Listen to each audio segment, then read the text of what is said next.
Okay, ladies and gents, we have now reached the area of Westminster, and as promised, we'll start pointing out some places of interest in form of a live commentary. Can everyone downstairs hear me properly? Yes. You can raise your hand if you can hear me. I can see your lovely faces through the CCTV. Okay, perfect. Please bear in mind, I am not a professional guide or commentator. I am just the crew. I am here for your safety, so if I make any mistakes, please feel free to keep it to yourselves. Ahead of us, we get a great view of Westminster Bridge and the Palace of Westminster, more commonly known as the Houses of Parliament, the seat of the British government and the meeting place of the House of Commons and the House of Lords. The Palace of Westminster has two distinctive towers. Flying the Union flag is the Victoria Tower. The other is the Elizabeth Tower. Big Ben is the nickname for the largest of the 5 bells hanging in the belfry at the top of the tower. Weighing 13.5 tons, Big Ben chimes on the hour and the hour only. It has done this since 1859. As we swing the boat round ahead of us now, we see Old County Hall. This used to be the offices of the Mayor of London, no longer home to the Mayor of London, home to far more important things now, like Shrek's Adventure, the London Dungeons, and the London Aquarium. Next to it, the London Eye. The London Eye is the observation wheel, 135 metres in height and 32 individual pods. Each pod represents each borough of London. It'll take 30 minutes for one round turn, and on a very clear day from the top of the London Eye, you can see as far as Windsor Castle, which is about 25 miles. When it first opened, it used to cost just £5 for a trip on the London Eye. That same trip today will cost you £28. It's no longer owned by British Airways, it's owned by Merlin, the entertainment group.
Trains rumbling 30 metres under this bridge because the North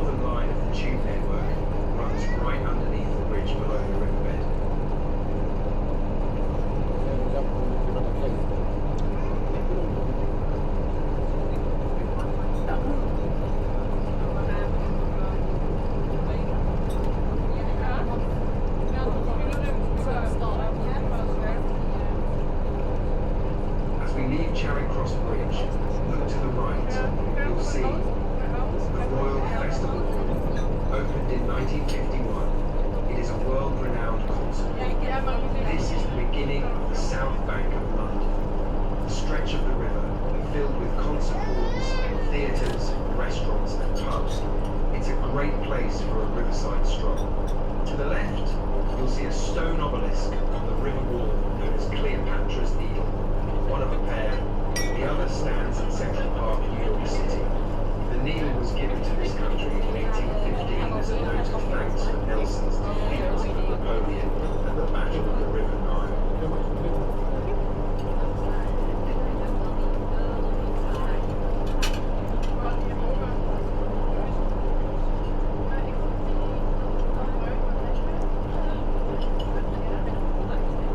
The next bridge is Waterloo Road Bridge. Waterloo Road Bridge is nicknamed the Ladies' Bridge because it was built by the women of London during the Second World War. As the men were away fighting for king and country, 80% of the workforce were female. The ladies take great pride in knowing Waterloo Bridge is the longest in central London, measuring 1/4 of a mile in length. It's the only bridge ever built on time and also under budget. Hats off to the ladies of London back then. Coming into view to our right-hand side is the Royal National Theatre, opened by Queen Elizabeth II in 1976, then rather unfairly labelled a monstrosity by her son, King Charles III.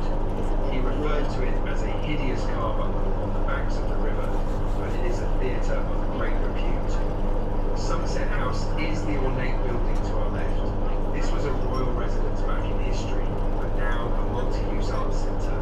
If you can see the archway on the ground floor, consider the river used to flow through there. That was before the embankment wall was built in the 1860s. That is the Victoria Embankment. You can see each lamppost has a green lion's head at its footing. They were put there by the Victorians as a flood warning indicator. If the river ever rose above the lions' heads, the adjacent underground would be evacuated as it was liable to flood. The Victorian policeman wrote a little rhyme to help them remember this. See if you can finish them with me. When the lions' heads are drinking, London surely would be sinking. If the water reaches the lions' mains, London will go down the drains. Well done. And the last one, when the lions' heads are fully ducked, then London is truly... I don't think you say that, but... The third rhyme needs more work, I think. Continuing to the left, we have the HQS Wellington, used to be part of the New Zealand Royal Navy, donated to the Honourable Company of Master Mariners as their floating livery. Sounds very impressive, doesn't it? What that means is the boat is a drinking club for retired captains. To be a member, you must have been a Master Mariner at sea for over 25 years a captain, and you must be formally invited. It's an honourable company. Now, my grandfather was a member of that. My dad's just been invited, so no pressure for my career. Now, look at her stern and you'll see an archway. This is Temple Arch or Temple Gate, an entrance to the City of London. We've just left City of Westminster and we're sailing into the City of London. Look at the street level. You'll see 2 silver dragons there.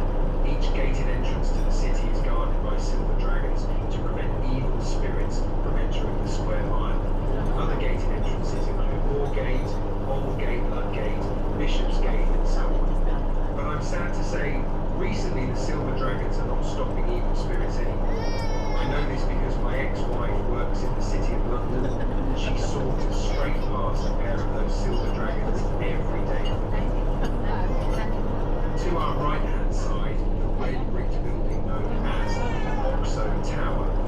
Oxo built that tower, spelling out the name of their product in the early 30s, soon after they were prosecuted by the Corporation of London, because it's illegal to advertise on the banks of the river, given it's a royal highway. They got away with it and have had free advertising ever since.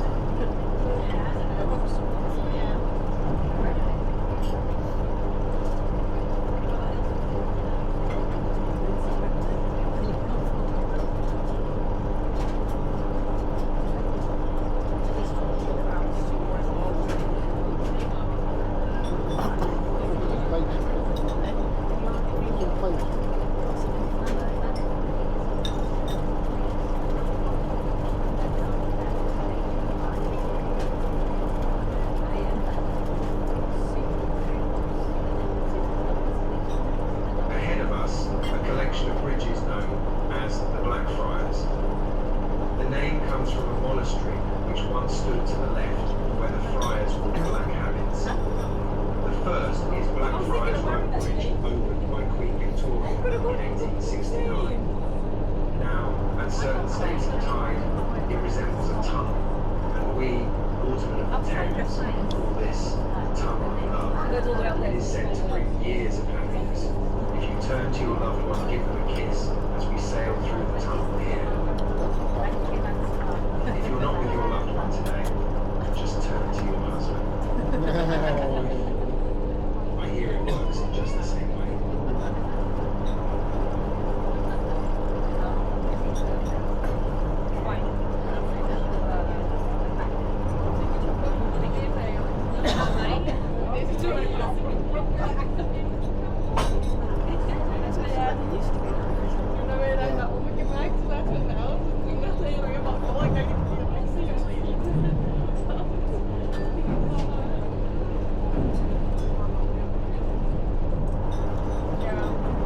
Ahead of us to the right is a very large brick building with a tall chimney which used to be a power station.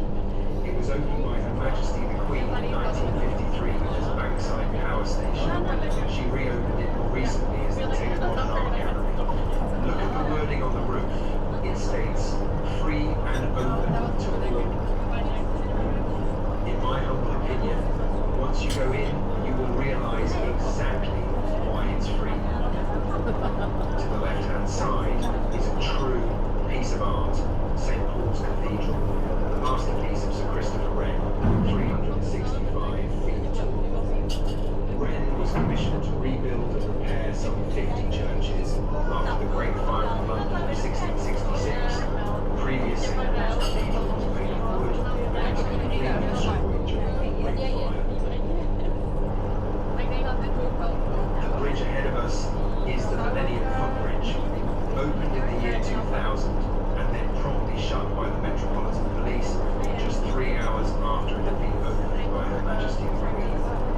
This bridge began to sway and wobble so violently when Londoners started to walk across it was shut for health and safety concerns. The wobble sadly has now been fixed. I never got to try it after a few months. A shame really. Coming into view to our right hand side, Sam Wanamaker's replica of William Shakespeare's Globe Playhouse Theatre. It was his dream to produce a replica and took 20 years to get that project underway. Now sadly, he never saw the building complete, eventually completed by his daughter, the actress Zoe Wanamaker. This replica was opened in 1997 and is used in the traditional way, just as it would have been during the days of Shakespeare. So, no lighting, no amplification. If it rains, you get wet because it has no roof. And that's how we get the famous saying, "The show must go on." Now, the original Globe Theatre stood very close to here, just ahead of us through this bridge that we're approaching. And the name of this bridge is Southwark Road Bridge. And once we go through here, look immediately to the right, and this is where Shakespeare's original theatre stood until it burned down in 1615 after a pyrotechnic effect had set the roof ablaze. Luckily for Shakespeare and his actors were able to drown their sorrows in a nearby pub had just opened its doors, and it still is open to this very day. Look ahead of us to the right, you'll see a low brick building with red framed windows called the Anchor. The Anchor at Bankside opened its doors at the beginning of 1615, visited by many well-known people, including Shakespeare, Samuel Pepys, the diarist, Dr. Johnson, the author of the first dictionary, Tom Cruise at the end of Mission Impossible 1, and last but not least, your crew. We visit the Anchor as often as it takes to keep our river history knowledge as sharp as can be for your benefit. The bridge we just passed is Cannon Street Railway Bridge, much older than it looks. Opened in 1863 by Queen Victoria and makes Cannon Street Bridge around 30 years older than Tower Bridge ahead of us in the distance. Now before we get to Tower Bridge, we have London Bridge, where the Romans built the first river crossing over 2,000 years ago. This is the fifth bridge, opened by Queen Elizabeth II in 1960s, shipped across the Atlantic, where it was rebuilt across Lake Havasu in the Arizona desert. It's hard to imagine how busy London Bridge was back in history during the Middle Ages. The bridge was lined with shops and houses, the only shopping street in London. It became so congested when Parliament passed a law in 1738, asking everybody to stay on the left-hand side, and that's why we stay on the left around the roads of Great Britain. Over to the left between the gap in the buildings is Sir Christopher Wren's monument to the Great Fire of London, built to resemble a candle, which is thought to have been what started the fire. The monument stands very close to the source of the fire, which was on Pulley Lane in a bakery back in 1666. Continuing to the right, we have Western Europe's tallest building, the Shard of Glass. It's over 1,000 feet tall. Inside, there are offices, shops, restaurants. The six-star Shangri-La Hotel is inside that building, and then the rest is made up of luxury apartments. The designer was an Italian man called Renzo Piano. He was offered £5 million for his design, but he turned it down. He said instead, he wanted the 4-bedroom penthouse suite, and he got it. He lived there for a few years before selling it on to an American rapper and music producer called Will I Am, and it was sold to him for £47 million. A very clever man, Mr. Renzo Piano. Now those glass buildings to our left in the City of London, we will have time to discuss when we sail back in the opposite direction in around 40 minutes time. So next, we'll have a look ahead of us to the right at the HMS Belfast. Construction of Belfast, the first ship in the Royal Navy to be named after the capital city of Northern Ireland, and one of 10 town-class cruisers, began in December 1936. She was launched on St. Patrick's Day, 1938. Commissioned in early August 1939, shortly before the outbreak of the Second World War, Belfast was initially part of the British naval blockade against Germany. She was involved in chasing, shelling and sinking of the German ship, the Scharnhorst, and she weighs 11,500 tons. Her main armament being 12 6-inch guns, each one capable of firing a 100-weight shell in 14 land miles. She fired the first opening shots of June 6, 1944. She last fired those guns in April 1952 as a flagship of the United Nations in the Korean War campaign. Today, she is here on the Thames as a floating extension of the Imperial Museum.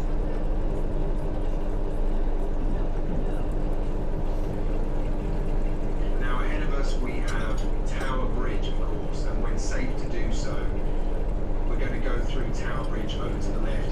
You'll see the Tower of London. We're going to discuss Tower Bridge and the Tower of London in more detail in around 40 minutes when we return. Just bear in mind, the Tower of London to the left has almost 1,000 years of history, whereas Tower Bridge, straight ahead of us, has 130 years of history. On that note, we will now give your ears a rest. In the meantime, take care as you move around the boat.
royal mint, a royal observatory, a royal palace, a prison, a zoo, but more commonly known as a place of imprisonment and execution.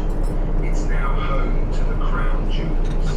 The crown jewels are guarded by the king's beefeaters or buffeters, a French word meaning servant to the crown. The only thing you can see from the river that you cannot see from the inside the tower is that bricked up entrance with a sentence above it. Entry to the Traitor's Gate.